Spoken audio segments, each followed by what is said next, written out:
Eu vou falar hoje sobre o livro de William Faulkner, O Som e a Fúria. É um livro publicado em 1929 e considerado uma das obras-primas do século XX, talvez uma das obras-primas de todos os séculos. William Faulkner tem influência de escritores como Joyce, como a Bíblia e Shakespeare. Shakespeare, pelo seu ambiente trágico, pelo seu ambiente dramático, grandes paixões humanas. No quesito estilo, Joyce tem influência sobre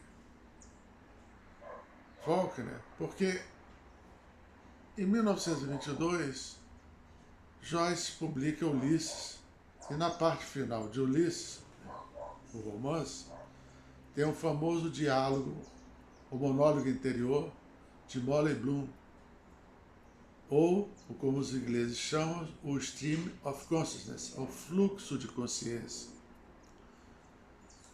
E esse fluxo de consciência, que o autor penetra nos pensamentos desordenados do personagem,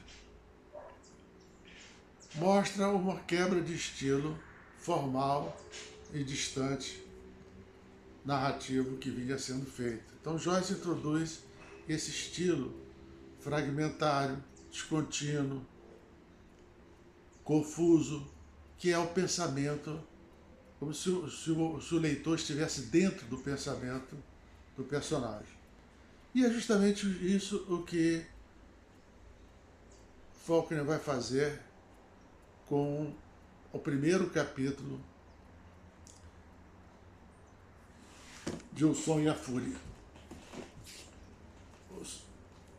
Esse eu tenho a edição que eu tenho, a edição bela, edição da Kosaf Naif, com capa dura e sobrecapa.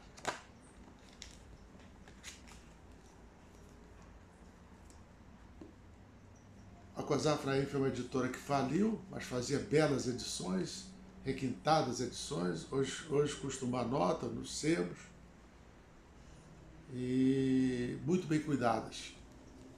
Bom, então em 1929, temos que lembrar que nós já tivemos os movimentos da vanguarda europeia, dadaísmo, cubismo, surrealismo, tá? 1929. Miss Dalloway, de Virginia Woolf, é lançado na Inglaterra. Então há uma renovação e há uma vanguarda no mundo de língua inglesa, no mundo de língua inglesa. William Faulkner é de uma cidade pequena, no estado atrasado dos Estados Unidos, no sul dos Estados Unidos, muito pobre e muito pouco desenvolvida culturalmente. Há uma forte presença da escravidão ainda, porque o Sul perde a Guerra de Secessão, no século XIX. Há um grande ressentimento de todos os que habitam aquela região, principalmente a classe dominante branca e a elite, dos fazendeiros, que se sentiram ultramente ultrajados e não conseguem recuperar o orgulho ofendido pela perda da guerra. Então, nesse ambiente de pobreza, de injustiça social, de semi-escravidão, dos negros ainda segregados e discriminados, é que vão ocorrer as histórias de William Faulkner. Bom, vamos ao primeiro capítulo. Nós estamos no primeiro capítulo, que é Benji, sobre Benji. Benji é um menino com retardo mental. E ele, então, o monólogo interior, o fluxo de consciência de Benji vai ser muito mais confuso, muito mais fragmentário do que o discurso do monólogo interior que existiu, que Joyce recriou com Molly Bloom no seu livro Ulisses. Em Benji, as frases são muito mais fragmentárias, as cenas são muito mais entrecortadas, os pensamentos são mais difusos do que em outras obras, principalmente Ulisses de Joyce. Bom, então nós estamos com Benji. E quem é esse personagem? Ele pertence à família Compson, fazendeiros, né, do sul dos Estados Unidos. E ele é um menino com problemas mentais e que a ação se passa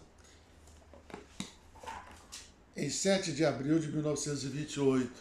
E o que mostra principalmente esse primeiro capítulo? Mostra, primeiro, o grande amor que ele tem pela irmã Candice, ou Cady. E Candice vai ser o grande ponto de referência desse romance. Tudo vai girar em volta de Candy.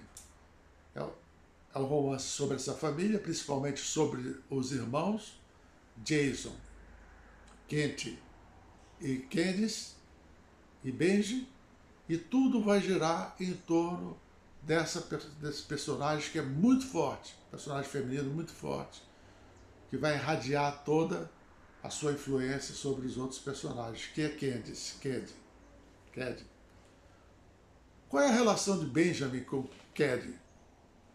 É de extremo ciúme, de extrema possessão e de um certo amor, já mórbido, em relação a ela. É um capítulo fragmentário onde você vai ter muito mais descrições de sensações olfativas, o cheiro do mato, o cheiro das flores, o cheiro das plantas, o cheiro de molhado, né? O cheiro de Candy, né? Visuais, obviamente, de toda aquela área da fazenda, da casa grande, e das emoções que ele tem em relação a Cady e a reação à possível perda da irmã. Bom, esse é o primeiro capítulo.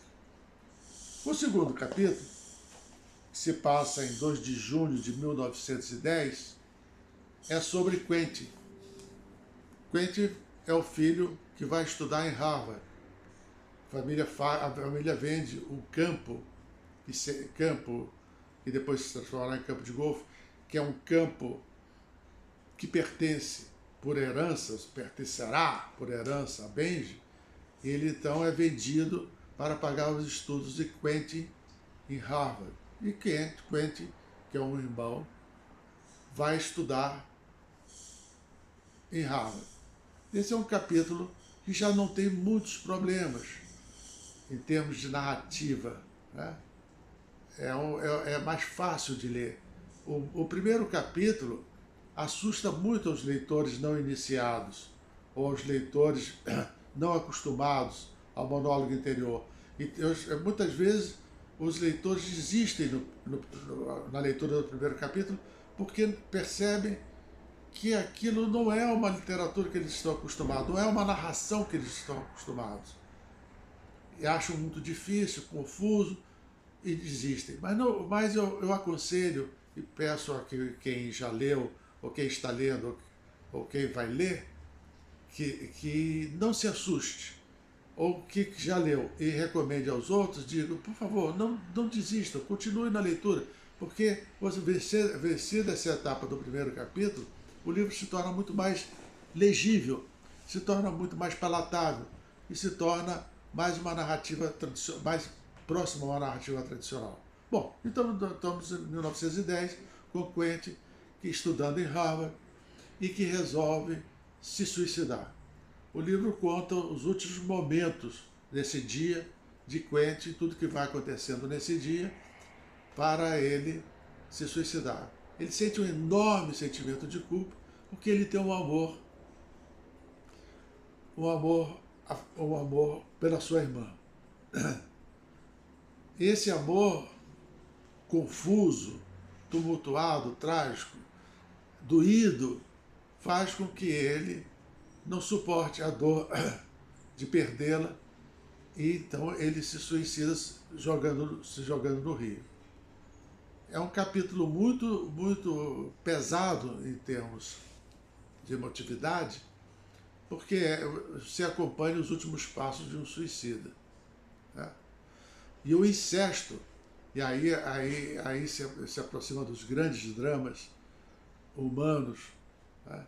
O incesto é revelado e se torna um dos temas fulcrais, um dos temas fundamentais do romance de Faulkner. Bom, no terceiro capítulo e último, nós temos uma volta a 1928, 6 de abril de 1928, e você já tem uma conformação diferente, porque agora é Jason, que é o outro irmão, né? Você tem um irmão Benji, Candice ou Cady, você tem um irmão Jason, né? Que é esse que nós vamos falar agora, desse capítulo, e você tem o irmão que se suicidou. Bom, o último capítulo então é de Jason, e Jason é um sujeito perverso, ruim, amargurado, que se acha discriminado pela família, que não se acha querido pela família, embora a mãe tenha um carinho especial por ele, porque ela diz que o Jason pertence mais à família dela do que à família do pai. Mas o Jason é um sujeito medíocre, não foi para Harvard, é ressentido com isso por não ter estudado. Ele acha que o Quentin foi privilegiado, e foi privilegiado por ser mandado a estudar, que dão muito atenção a Benji, porque por ele mandaria para um hospício, né, para um manicômio, e a família não, a família o trata dentro de casa, com todos os percalços de um tratamento muito estranho, porque é um tratamento doméstico de um problema mental. Então Jason, esse sujeito preconceituoso, racista, odioso até, né? Um sujeito que causa repulsa, e que nesse capítulo principalmente resolve perseguir a filha de Candice, Quentin, que tem o mesmo nome do tio, né? O Quentin que se suicidou.